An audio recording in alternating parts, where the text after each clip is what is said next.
Sintahan. Siguro na namin ang Diyos lang sa kapatid. Kahit sa mga ikaw maparang Diyos ang mga. Sa kanang palad ay tatay pa sa mga tatas. Hindi masaktan ang mga paamos ko ito matalas. Kahit ang napapamamulan ang sa mga Diyos. Hindi ka rin kami sinasabi ang kapatid ng babalas. Masabi ng Diyos aking ibinagdas at tapat sa akin. Pag-ingatan ko ang sinumang tao at ipagkamalan. Pagsalita ng mga hindi ako sa aking sasamahan at inang kilala ay sasakilan. Aking ilinagtas at ang lahat isa'y parahandan. Sila bibigyan ko ang tindahan ng pagmamahal. At ipatutok ng katanungan ko ng Diyos. Praise the Hallelujah. Yes, Lord, your word is truth. Your word is life. Your word. Yes, Heavenly Father, Almighty God, we come before you tonight with humble hearts, inviting your Holy Spirit to dwell in our midst, Lord God. Lord, this is your holy covenant time. We open our hearts, our minds, and our spirits to you. Come, O Lord, and fill this place with your presence. Let your glory surround us, your light guide us, and your peace reign over our hearts. Holy Spirit, breathe upon us. Anoint our words, our thoughts, and our prayers. Let this moment be sacred. Let this moment be holy. Let only truth be revealed, Lord God. A holy ground where heaven meets earth and your love flows without measure. Father God, we honor you. Jesus, we lift your name above all names. Holy Spirit, we welcome you. We welcome you now. Lead us, comfort us, and sanctify this covenant gathering. In Jesus' most highly, most holy, most precious name, we pray, amen and amen.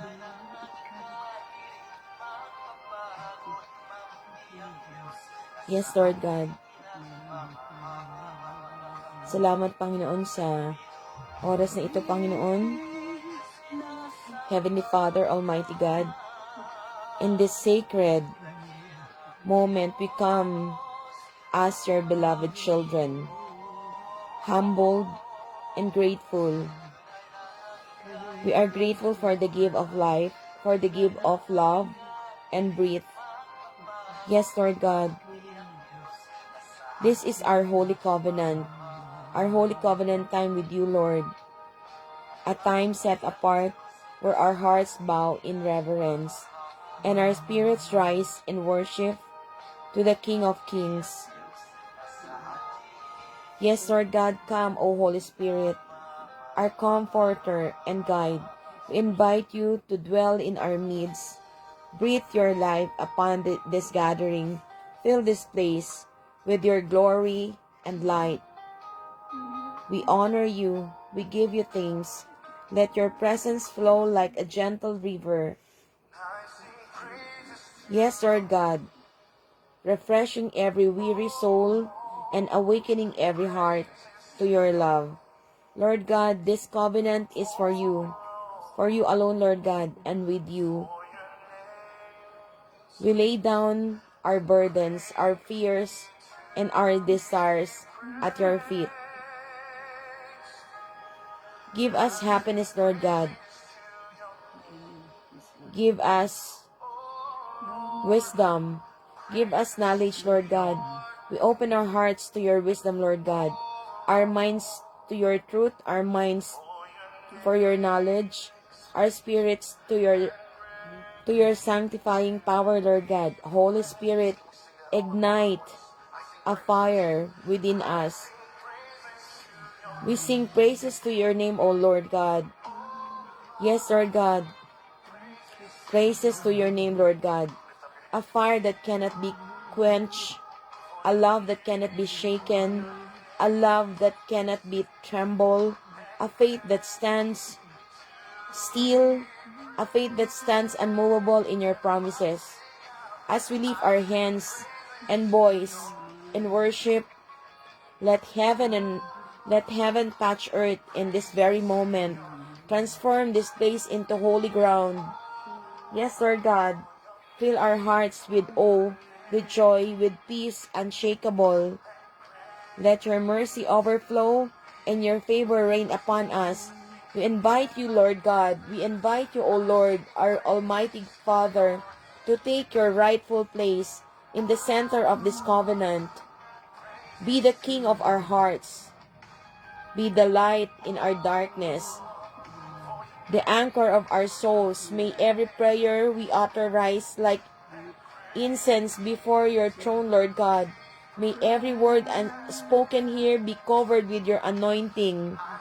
May this covenant gathering echo your glory, Lord God, and may our lives testify your eternal love.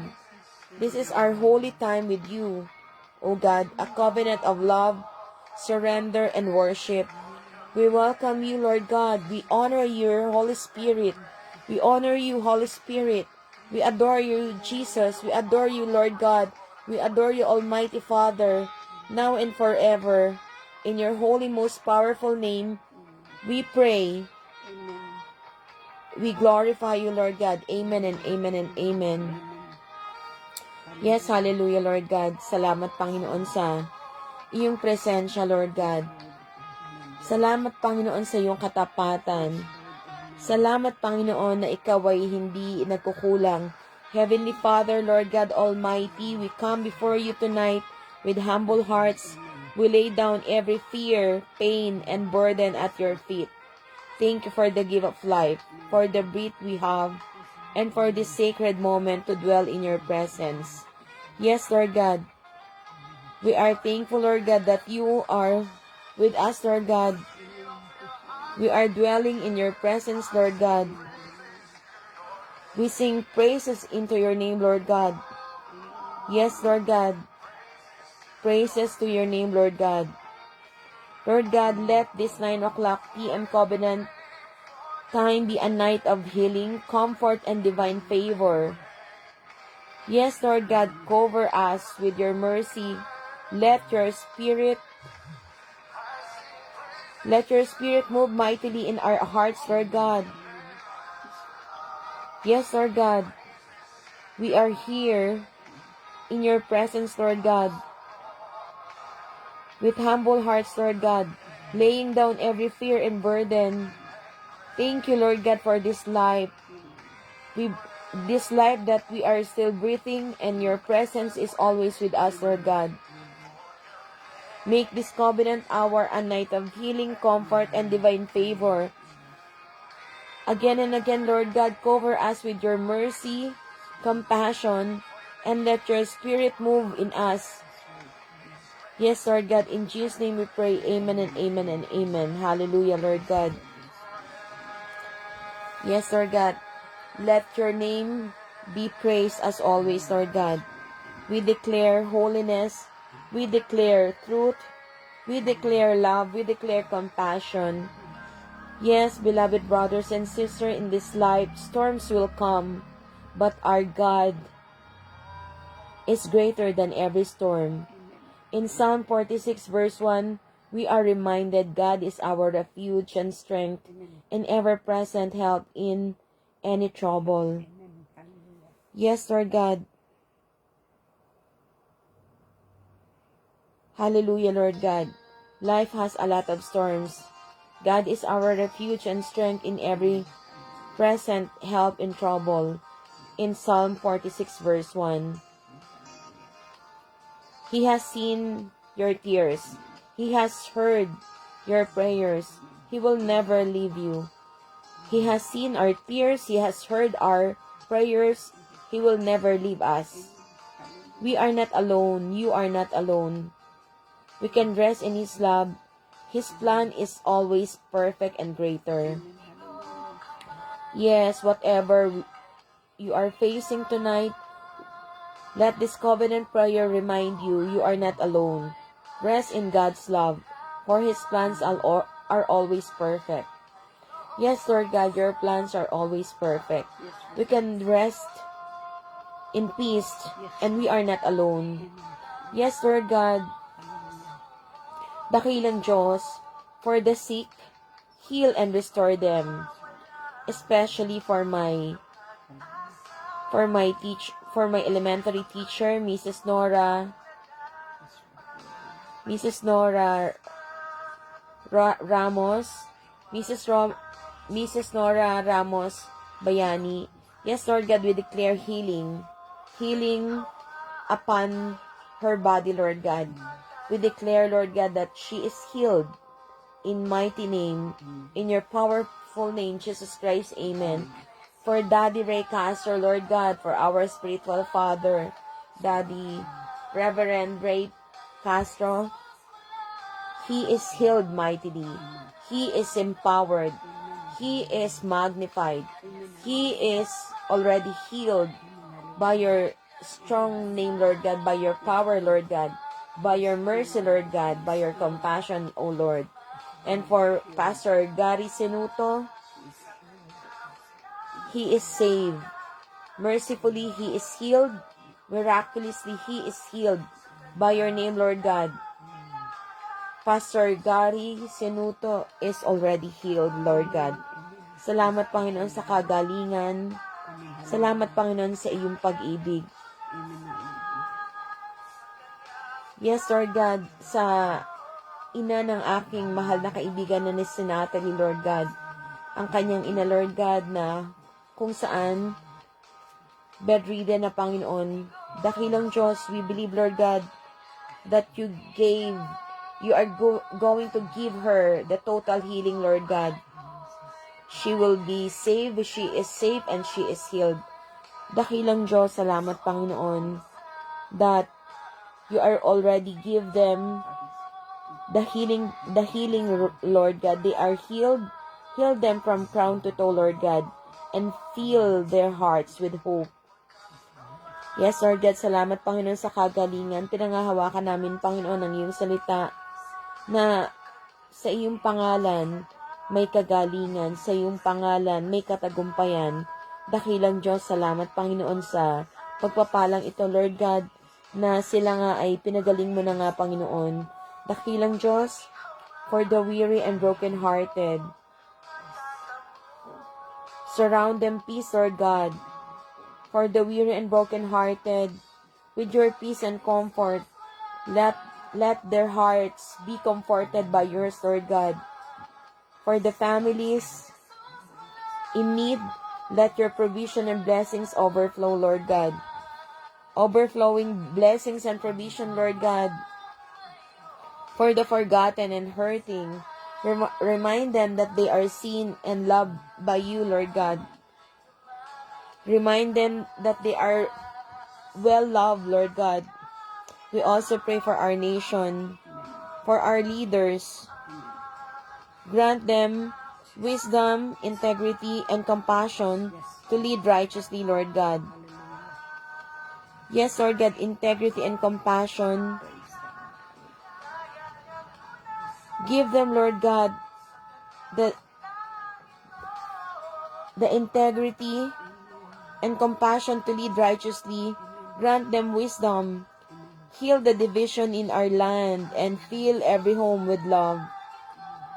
Heal division and bring unity, Lord God. Heal the divisions in our land and fill every home with love, forgiveness, and unity. Bless our communities, our churches, and every heart that seeks your presence, Lord God. Yes, Lord God, at this very moment, we believe, Lord God, there will be no division in every churches, in every families, in every communities, but you will unite us in spirit, in truth, in love, in holiness, with compassion and forgiveness. Salamat, Panginoon, sa iyong provision, Panginoon, na wala ngang magiging division, Panginoon, bagkos patuloy mong yayakapin, Panginoon. You will give us your favorable love, Lord God, your compassion, Lord God.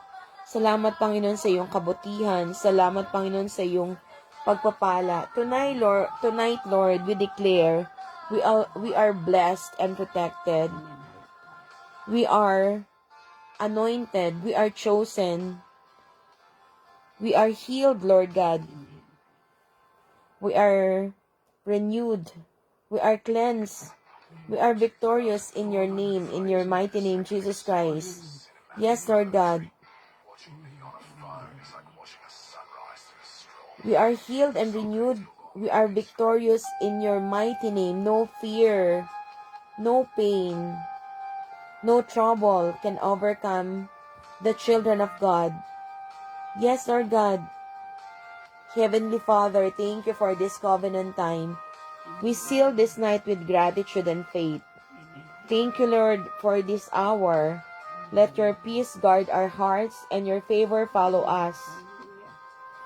As we rest, let our hearts be calm, no worries, no fear, and your favor allow us wherever we go.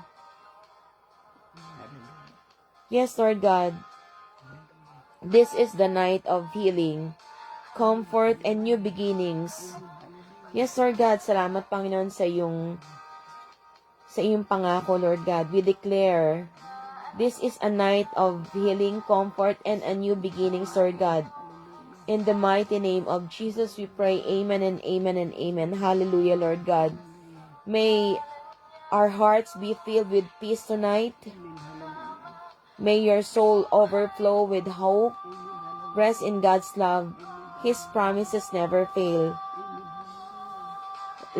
Yes, Lord God, we are claiming that our hearts will be filled with peace tonight, Lord God. That our soul will overflow with hope. Because your promises are true. And we will rest in God's love. Because God's promises will never fail. Yes, Lord God, we will rest in God's love, for His promises never fail. Hallelujah, Lord God. Salamat, Panginoon, sa maraming pagpapala, Panginoon, na iyong pinagkaloob, Lord God. Salamat, Panginoon, sa katagumpayan ng aming covenant time with you, Lord God.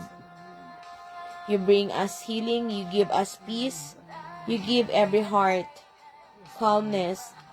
There will be no worries, there will be no doubt, there will be no fear. Hallelujah, Lord God. Salamat, Panginoon, sa iyong kabutihan. Heavenly Father, thank you for this covenant time. We seal this night with gratitude and faith as we rest. Your peace guard our hearts and your favor follow us wherever we go. We declare this is a night of healing, comfort, and new beginnings. In the mighty name of Jesus, we pray. Amen and amen. Hallelujah, Lord God. Bless us, Lord God, as we're going to end this covenant prayer, holy time with you, Lord God. Thank you, Lord God. In Jesus' name we pray. Amen and amen. Hallelujah, Lord God. The Lord is my shepherd, I shall not fear. He makes me lie down in green pastures. He leads me beside quiet waters. He restores my soul. He guides me in the path of righteousness for his name's sake. Even though I walk through the valley of the shadow of death, I will fear no evil, for you are with me. Your love, your staff, they comfort me. You prepare a table before me in the presence of my enemies. You anoint my head with oil, my cup overflows. Surely goodness and love follow me all the days of my life. I will dwell in the house of the Lord forever. Lord, speak, our Father who art in heaven, hallowed be thy name, thy kingdom come. Thy will be done on earth as it is in heaven. Give us today our daily bread, and forgive us our trespasses, as we forgive those who trespass against us. And lead us not into temptation, deliver us from the evil one. For yours is the kingdom, and the power, and the glory forever. Praise be to God. Amen. We pray in Jesus' mighty name. Amen. Thank you, Lord, for hearing and answering our prayer. Amen. Heavenly Father, Almighty God, we dwell in the secret place of the Most High and abide under the shadow of the Almighty. We declare, you are our refuge and our fortress, our God, in you we trust. Surely you will deliver us from the snare of the fowler, and from deadly pestilence. You will cover us with your feathers, and under your wings we will find refuge. Yes, Lord God, your faithfulness is our shield and protection. We will not fear the terror by night, nor the arrow that flies by day, nor the pestilence that walks in darkness, nor the destruction that lays waste at noonday. 1,000 may fall at our side, and 10,000 at our right hand, but it shall not come near us. For you, Lord, have commanded your angels concerning us to guard us in all our ways. They will lift us up in their hands, so that we will not strike our foot against a stone, because we have set our love upon you. You will deliver us, Lord God. You will set us on high, because we know your name. With long life, you will satisfy us, Lord God, and show us your salvation. Amen and amen. This is Psalm 91, a very good prayer of protection. Salamat, Panginoon, sa Psalm 91 prayer, a prayer for protection. Dakilang Diyos, salamat, Panginoon, sa iyong kabutihan, sa iyong mga salita na malaking pagpapala, Panginoon. Dakilang Diyos, we are going to pray Psalm 23, the Lord is my shepherd. The Lord is my shepherd, I shall not want. He makes me lie down in green pastures. He leads me beside the still waters. He restores my soul. He guides me in the paths of righteousness for his name's sake. Even though I walk through the valley of the shadow of death, I will fear no evil, for you are with me. Your rod and your staff, they comfort me. You prepare a table before me in the presence of my enemies. You anoint my head with oil, my cup overflows. Surely goodness and mercy shall follow me all the days of my life, and I will dwell in the house of the Lord forever and ever. Amen. Yes, Lord God, our Father who art in heaven, hallowed be your name. Your kingdom come, your will be done on earth as it is in heaven. Give us this day our daily bread, and forgive us our trespasses as we forgive those who trespass against us. Lead us not into temptation, but deliver us from evil. For thine is the kingdom and the power and the glory forever and ever. Amen and amen, Lord God. Hallelujah, Lord God. Salamat, Panginoon, sa iyong mga panalangin, Panginoon. Kami nga ay patuloy na nagtitiwala, Lord God, that there will be comfort, there will be protection, dakilang Diyos. Salamat, Panginoon, sa iyong mga pangako, Panginoon, sa iyong mga panalangin, Lord God. Kami nga ay patuloy na nagdideklara, Panginoon, na ito nga ay aming tatanggapin, Lord God. Lord God, we want prayer of victory and blessing. In Psalm 21, O Lord God, the King rejoices in your strength. Yes, Lord God, in Psalm 21, this is a prayer of victory and blessing. O Lord God, the King rejoices in your strength. How greatly he exults in your salvation. You have given him his heart's desire, and have not withheld the request of his lips. Selah. For you meet him with rich blessings. You set a crown of pure gold upon his head. He asked life of you, and you gave it to him. Length of days forever and ever. His glory is great through your salvation. Splendor and majesty you bestow upon him, for you make him most blessed forever. You make him glad with the joy of your presence, for the King trusts in the Lord.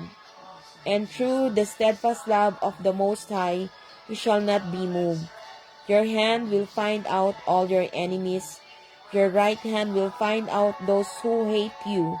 You will make them as a blazing oven when you appear. The Lord will swallow them up in his wrath, and fire will consume them. Their offspring you will destroy from the earth, and their descendants from among the children of man. Though they plan evil against you, though they divide mischief, they will not succeed. Thank you, Lord God, for you will put them to flight. You will aim at their faces with your bows. Be exalted, O Lord, in your strength. We will sing and praise your power. Amen and amen. Hallelujah, Lord God. This Psalm 21 is a psalm of victory, favor, and God's faithfulness to the one who trusts in him. Hallelujah, Lord God. For those who trust in you, you will give victory and favor in God's faithfulness to the one who trusts in him.